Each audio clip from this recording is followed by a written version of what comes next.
From Swoop, it's Take the Plunge, a podcast about how business owners decided to stop what they were doing and took the plunge to start their own businesses.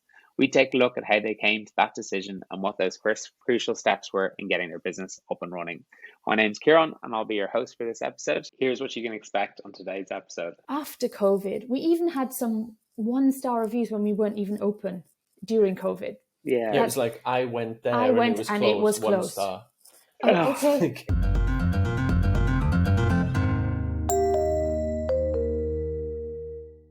Today, I'm delighted to be joined by Neil Potts and Rachel Hugh, co-founders of the Vurger Co. The Vurger Co. is a 100% plant-based burger restaurant that is redefining the perception of what fast food really can be. Rachel and Neil, very, very welcome. How are you both doing this morning?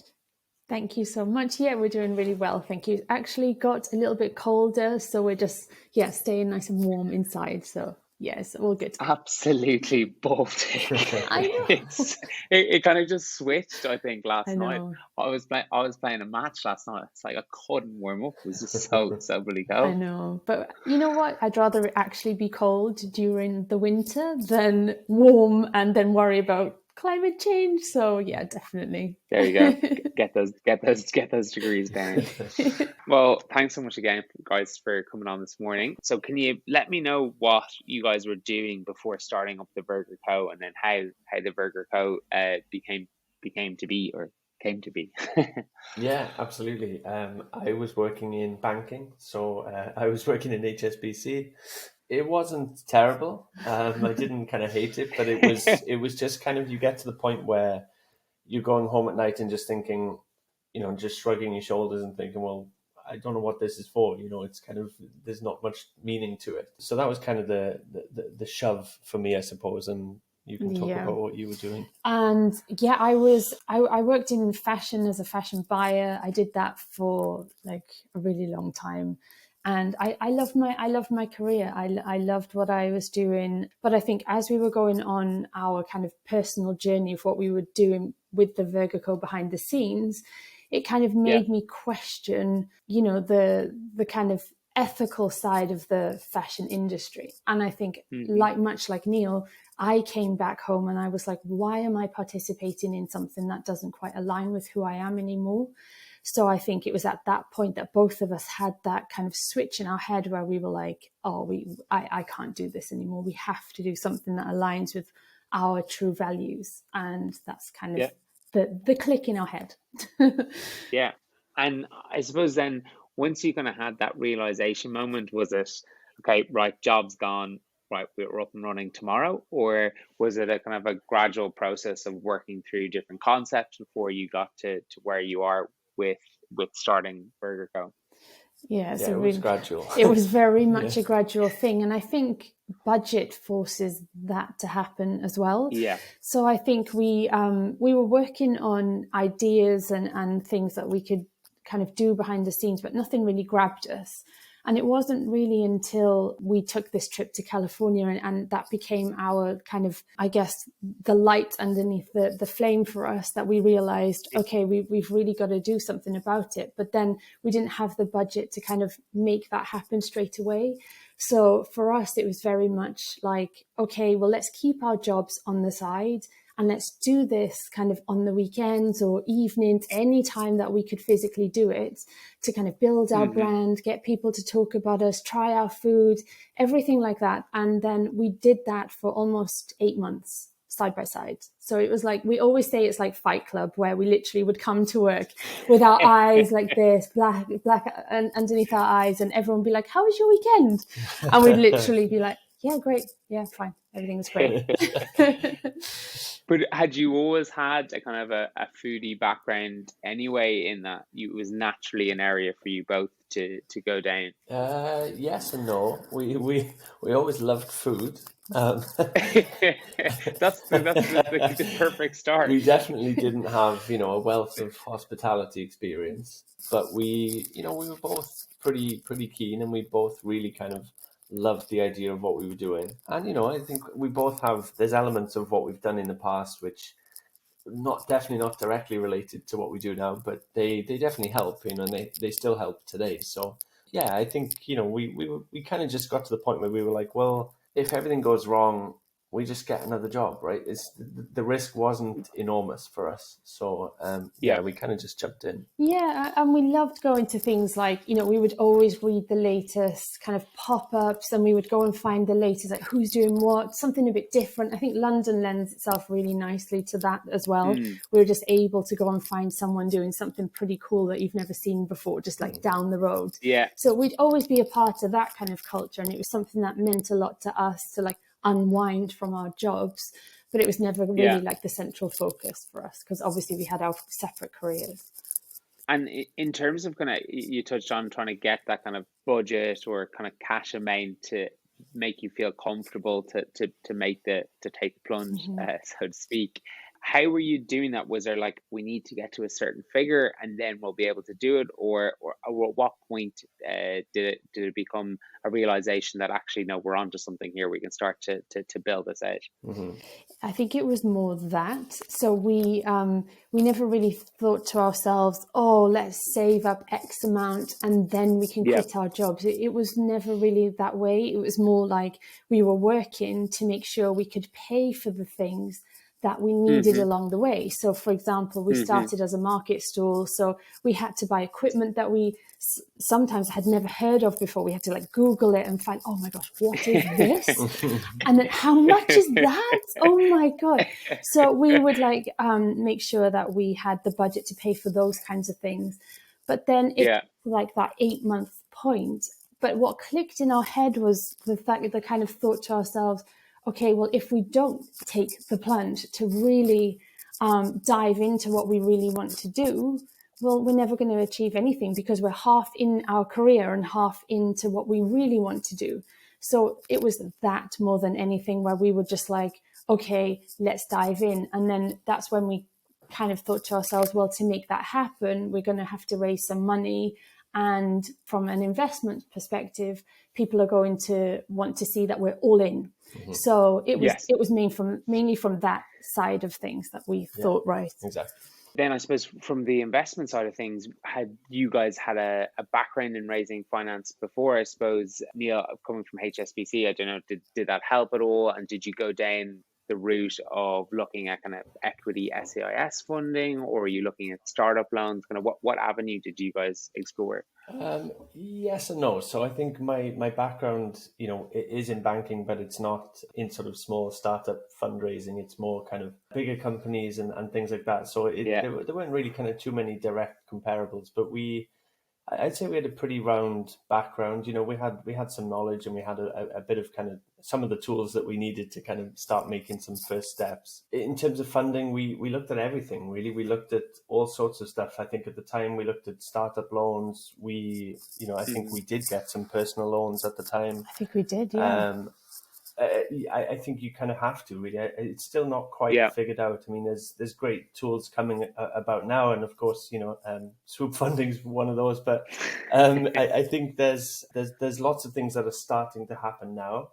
But at the time, even 5 years ago, it still wasn't that easy. And I think that's something that we're quite passionate about now, and one day in the future, we'd love to try and figure out a way to help people in our position, because it's very difficult, especially if you're going into some kind of food business, because basically it's super expensive. If you want to open a restaurant, I mean, even a small restaurant, it's 6 figures, minimum, and that's minimum. You can spend way more than that. So it just requires a lot of capital, and that's a very difficult pill to swallow for an investor who's looking at you thinking, well, you don't have experience in hospitality, you don't have a restaurant already. You're coming to me and asking for, £300,000 or whatever. It's just too much, Everybody basically said no. Sorry. Yeah. So how did you do it? Well, that's So I think we, as Neil said, we tried every avenue. We kind of got ourselves through every hurdle that we had to. But to open that kind of first restaurant with that big budget and nobody really believing in us or our concept, let's be honest, nobody wanted a vegan fast food restaurant 5 years ago. But we believed in it, and we were passionate about it, and we knew that we had customers.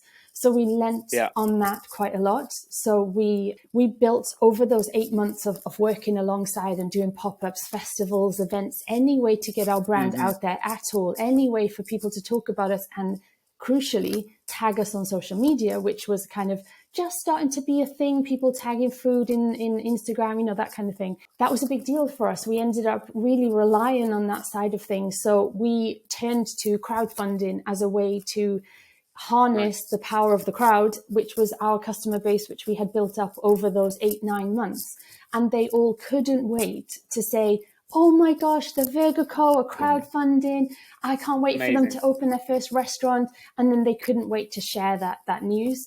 So, I don't know if that would be the same today, because there are so many of particularly of what we do. But I mean, back in the day, because it was one of only like tiny amounts, people really wanted to get behind it. So we ended up really harnessing that power, really.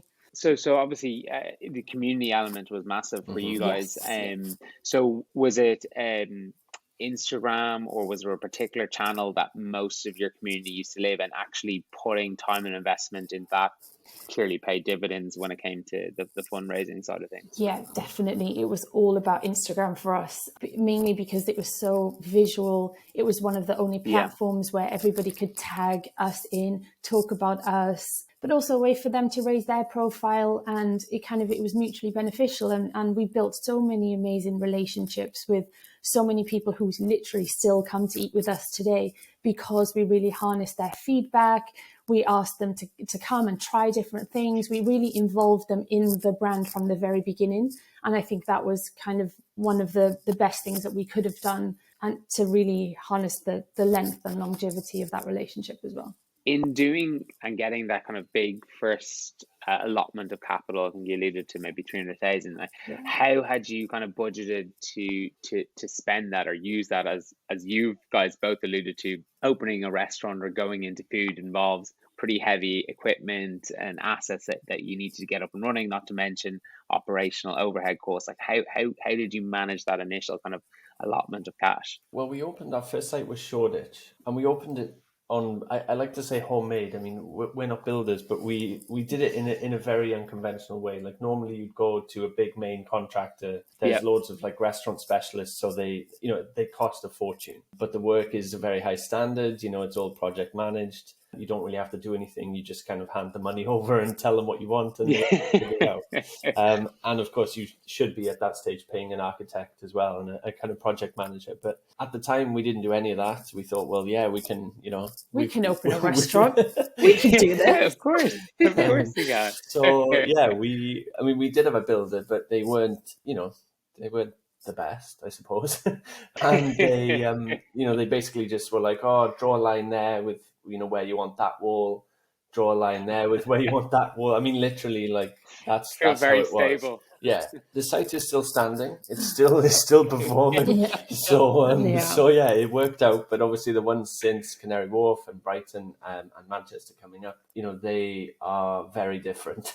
and very different amounts of money spent as well, which is never fun. But I think when you're starting out, I think it's okay to just be that little bit rough around the edges and lean on people like friends and family. Yeah. Like Neil's mum and dad came in to like clean the whole kitchen. Well, They painted. They helped us out. You have to do that. You have to like reach out to the people around you who are passionate about wanting to like see you do well, and they'll help out, and you save so much money by doing that, especially for anyone who wants to take that next step like we did. How did you guys find securing that first site? Because often when we've chatted to restaurateurs on this podcast, or even people in trying to get any sort of commercial real estate, that first site is often such a big battle. How did you find that?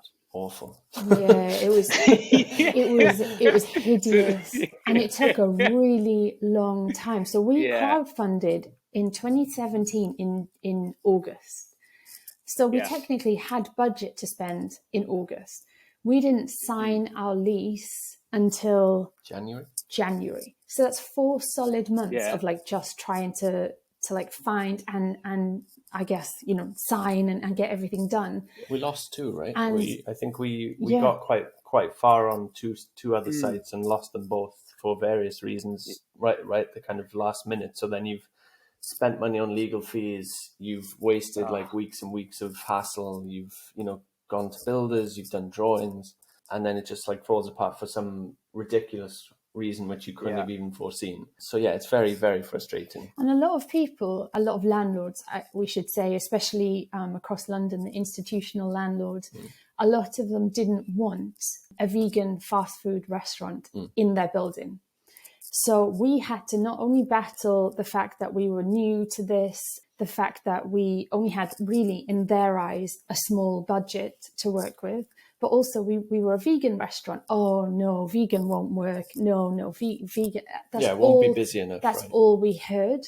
So we had to overcome so many challenges. Obviously now is a very different landscape, but back then that was a really difficult thing to overcome. So when we finally found this Shoreditch one, we were just like all in. We were giving it the big pitch. We went with all of our kind of budget lined up. We were like, yes, this is definitely going to work. Look at how many Instagram followers we have. I don't know, it's like a tiny number, but people, every one of these, every day. I promise you.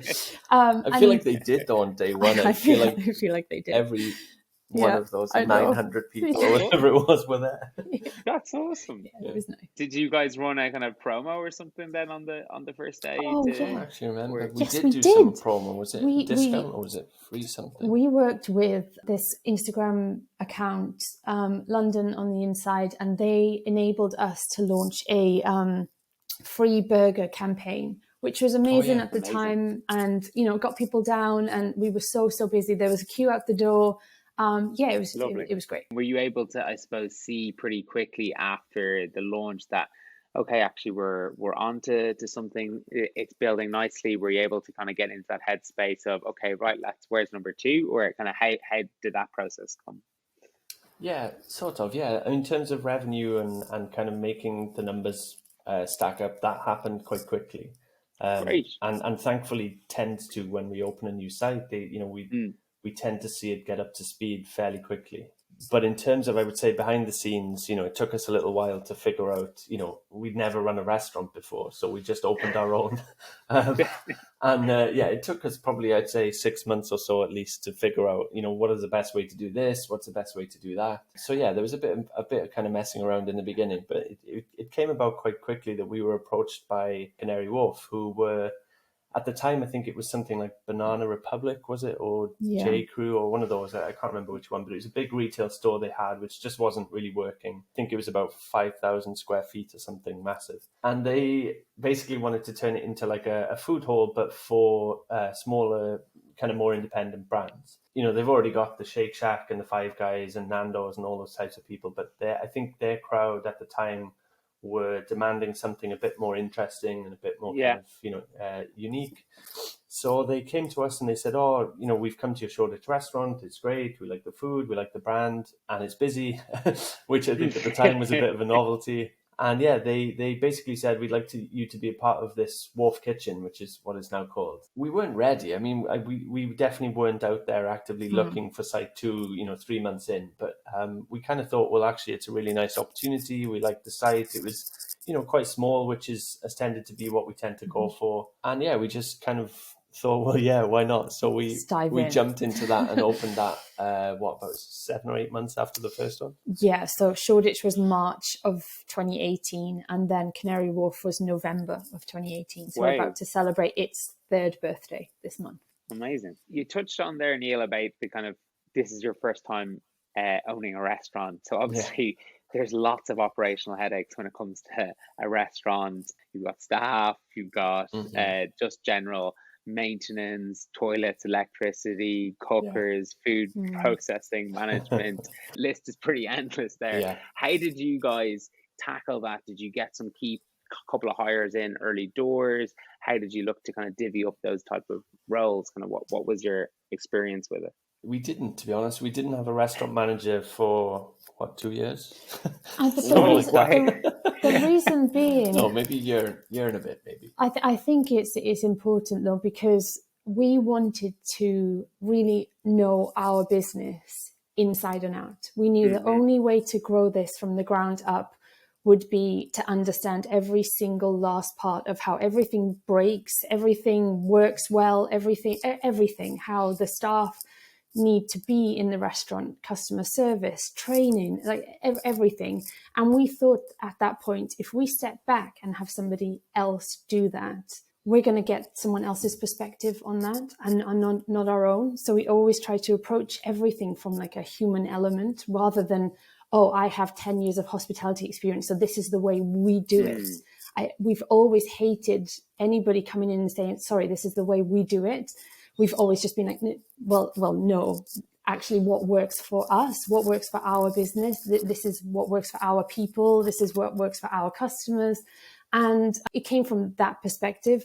But let's also not forget, we also didn't have the budget. So it's a combination of two things. So I think the minute that we could have budget, we hired someone who wanted to step up from within the restaurant itself. So then everything just became more organic and more natural. And it felt just a little bit better for the way that we wanted to grow the brand as well. That's awesome that you got to bring it from within, because as you say, you're keeping the kind of culture and the brand. Yes. How did you find the kind of people management side of it in terms of hiring your first employees, getting the kind of Vurger culture up and running? What was that experience like? I think Rachel and I, we're pretty good with people in general. I think we've both managed people before. We both know what we didn't like from our previous jobs. We've both had managers that haven't quite been what we were looking for. So I think we kind of took the elements of what we didn't like from our previous careers and thought, well, if we were an employee here, what would we want? And I think that's kind of where us not having a ton of experience in hospitality really helped us, because we just looked at it from a common sense human perspective, and that's really helped, I think, because we've created a culture which is, I think, really different. It's really different to the vast majority of hospitality businesses. In fact, I don't know any that have the culture we have, and I think that's simply because we've managed to kind of look at it from a different angle and just basically try and give people what they need and what they want, and ask them all the time, communicate and ask them what they need. It's always been this open, honest culture. We have always made ourselves super approachable. So I know from many different hospitality businesses, it's super difficult. Whoever talks to the person who owns the company, hardly ever. But within our company, it was very much like, oh, Rachel and Neil are here. Oh, Rachel and Neil are mopping the floor. Rachel and Neil are doing a shift. So whilst that's not sustainable, we completely understand. I think it was important for the first one, so that people saw and understood, okay, these people are in it with us. Yes. They're not separate. They're not doing something else. They're not off in Barbados. They're here and they're working with us. And I think that helped us solidify that culture from the very beginning. One thing I kind of wanted to touch on was, as you guys have kind of evolved, things like food delivery has really cropped up. So I can see that you guys are in that space. Did you always engage with it as soon as it came on, like as a normal thing for people to order food? And what's your experience of it being as restaurateurs? Yeah, we did engage with it pretty much straight away. I think we started with Deliveroo probably a month or so after we opened in Shoreditch, just because we wanted to make sure we knew how to do everything first before we started adding something else. But yeah, I mean, I think the reality is with delivery, it's not going anywhere. It's it's only going to kind of increase, I think, over time. Customers want things where they are. They don't, they want the flexibility, they want the choice, they want the ability to have it delivered or picked up wherever they want and whenever they want. And we've always tried to kind of listen to that and adapt to it. It's not a perfect system. I think, you probably won't speak to a restaurateur who will tell you that these things are perfect. The commission's high. The delivery drivers often kind of don't turn up, or they're late, or the food arrives a mess to the customer, and then it's kind of the restaurant that gets the flack for that. The customer doesn't think, oh, the Deliveroo rider probably, put it in the bag in a weird way, and that was their fault. They just phone up the restaurant or give you a 1-star review on Google. And it's tough, it's tough to manage that, because ultimately what we do well in a normal sense is we make great food and we give people a great service. But that's when we're in control of product from our hands to the customers. But it's very difficult, because you're essentially putting your brand in the hands of somebody else, and they're charging you, in some cases, 35% for the pleasure, which is is is a chunk. You know, it's a chunk. a big Yeah, chunk of the yeah, margin. And yeah. have you ever been tempted to look at it from a dark kitchen perspective, where you set up just a separate entity just to do the delivery side of it, or have you always kind of looked to utilize the kind of restaurant spaces? Yeah, both really. We have looked at dark kitchens. We in fact we did one very briefly in Waterloo, which didn't work out because we completely didn't get the delivery radius right. We thought it was much bigger than it was, and it Uh, actually turned out to be a really bad site for us. But yeah, I think over time we're going to have to consider adding some delivery kitchens. I think it seems to be that the way this is moving, it seems to be that delivery is only increasing, not kind of decreasing. So it is a good way of adding another delivery spot without adding a mm, whole restaurant. But again, these things are expensive. You could yeah, pay £3,000 a month for a delivery kitchen, which Yeah. is, it's almost as much as a restaurant. yeah, And it's tough because you're constantly weighing up access, so customers accessing you versus the experience of being around your brand and taking mm, images in your store, Hmm. and experiencing everything that you want them mm, to experience. So we're constantly in this battle of like, okay, how can our budget best be spent here? Is it a delivery kitchen so we have this radius, or yeah, is it a small little spot where people can actually come and yeah, have a little bit of the Vurger in their day?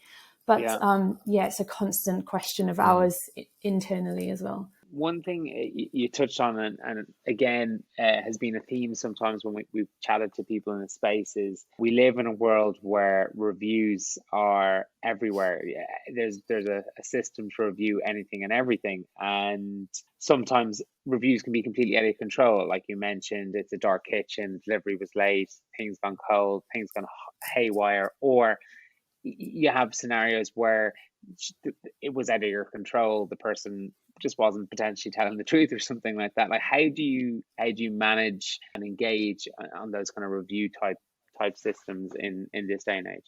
Oh, it's so It's hard. difficult. Yeah. I think it's getting more difficult actually than Yeah, ever before. I yeah, feel like a few pre-COVID at least, people would be honest with their reviews, and it was kind of, if we messed up, we really know that we've messed up, and it's like, yeah, I'm yeah, so yeah, sorry, please email us, let's sort it out. And then generally yeah, the person would email and then they'd figure it out and everything would be great. But after COVID, we even had some 1-star reviews when we weren't even open during COVID. yeah. Yeah, it was Like, like I went I there and it went was and it closed, was one closed. star. Oh, Oh, okay. Like, we see that it's okay, just like how are you supposed to deal with that? But because yeah, it's so tough, because like you put your heart and soul into yeah, this restaurant, and you are getting affected then by an algorithm of some person that is incorrectly giving you a 1 star just because you can't open a shop for COVID. And yeah. I just think it's so, yeah, sorry, I'm getting a bit, I think it's You're so right. funny when it's It's difficult. so harsh on you guys. And it's people thinking, don't realize the end people that are getting affected by that. Yeah, It's just, oh, I think it's just terrible. Yeah, yeah. we hate it, and we actually have a policy where we make sure that we never ever ever rate another company 1 star. Like, we would never ever do it ever. And if we had something that we had to like talk to the people about, you just communicate, you pick up the phone, or you speak to the actual team there and then, or you send them a nice email. I'm so sorry, this happened today, just kind of want to let you know. We always felt that that was the best way to deal with kind of what's going on, because if Mm, if a company has really messed up, something has gone wrong, just communicate with them. I promise 9 times out of 10 they want to put it right, or they didn't know, or something that, but they care, they really care. But I think giving any small business a 1-star review but not giving them the chance to put it right, that's kind of evil, and it's a little bit toxic, and yeah. actually it really hurts the person who owns that company, because I guarantee they see it and it just Oh, changes their absolutely. whole feeling. Completely. And there's just no consideration of like the emotional distress you get over them, because you're No, trying so hard to yeah, only create a 5-star environment. Obviously, you can't do that all the time, but you're trying as hard as you bloody can. I And know. there's just, yeah, sometimes there's just no consideration for that. So Yeah, just interesting that you've have seen that kind of trend, I suppose. It's the bane of But our life. We were pretty yeah, lucky. I mean, in general, we've done pretty well on reviews. We yeah, should say that as well. Yeah, We true. the vast majority are positive. So from that perspective, we're able to be a little less worried because yeah, the odd kind of 1-star review doesn't tend to have a massive impact anymore. But of course, at the beginning, it really stung a lot. yeah, And I think what we've tried to do recently as well is we've kind of tried to take charge a little bit more and be a bit more proactive. So we have some software that we basically approach customers when they're in the restaurant. So we've changed, all sorts of systems over the last kind of 18 months. But essentially now what we do, customers can order in store, they can use a kiosk, they can order from their table. But if they do that, then we'll ask them some questions about, the food, and we'll ask them how the service was and all of those things. And that's really helping us to not just get a blanket 5-star or a blanket 1-star on Google, but actually identify which specific aspects of what we're yeah. doing did you enjoy, and which ones are we not doing well enough. So actually getting useful feedback to make the Exactly, yeah. experience Exactly. better. Yeah, Exactly, yeah. makes Yeah. makes a Exactly. ton of logical sense. Yeah. I know.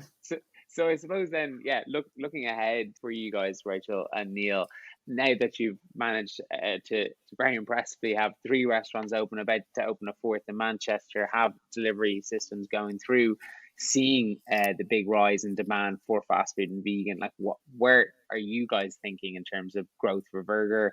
What are your thoughts at? I think there's a few kind of angles to it. Really, we're carrying on adding sites here where we can.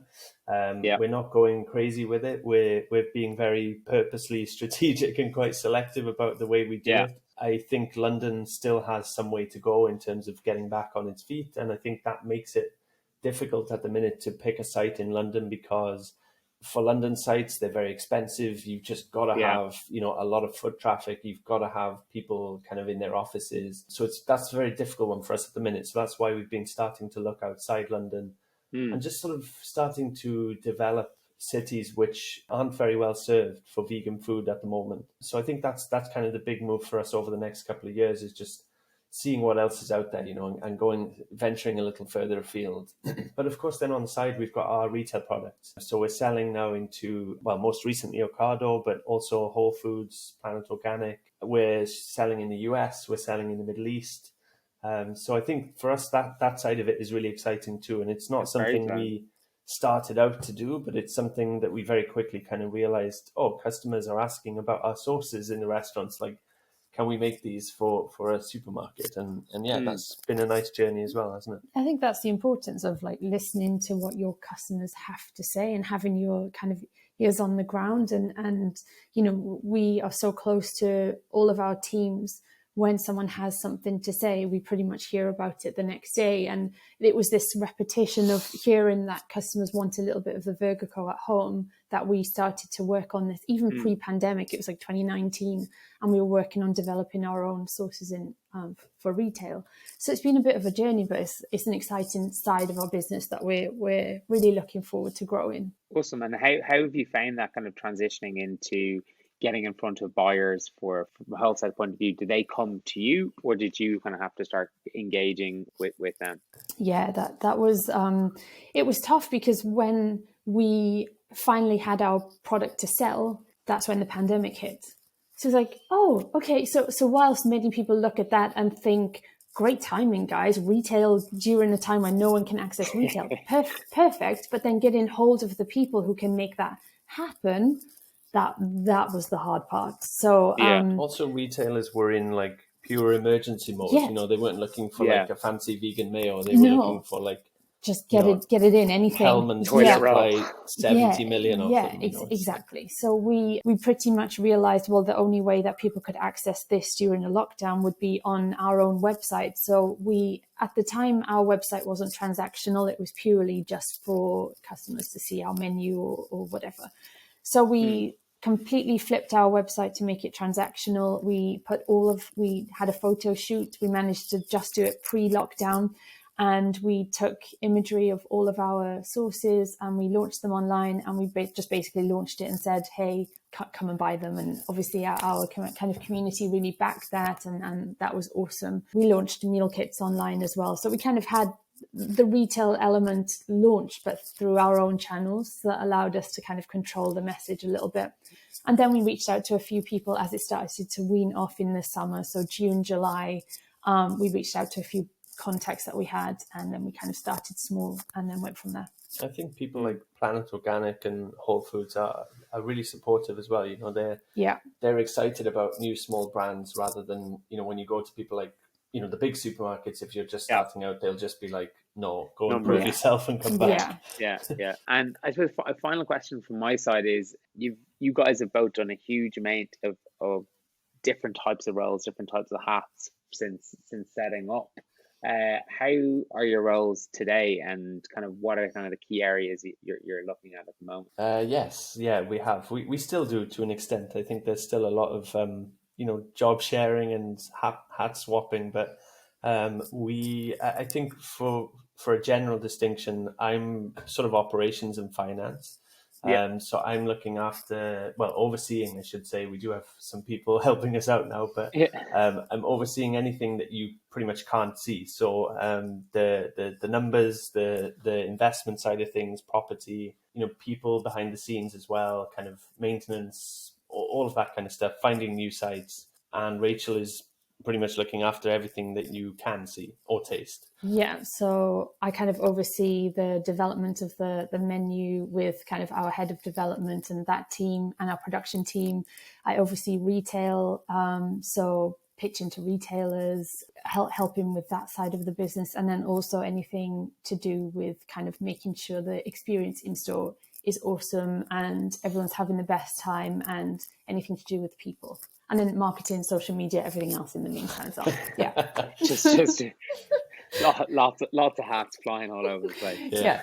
Rachel, Neil, thank you so much for coming on and sharing your experience. It's been so insightful, like all the different stages that you guys have gone on. You've got so much experience. So I think anyone thinking about going into wholesale, opening a restaurant, doing delivery, working with people, how to infuse culture, I think there's so many nuggets in there. So thank you so much for sharing that with us. I hope anyone listening, make sure they get down to Vurger and try you guys out, and wish you all the success with your future work as well. Thanks so much. Thank you ever so much. Thank you.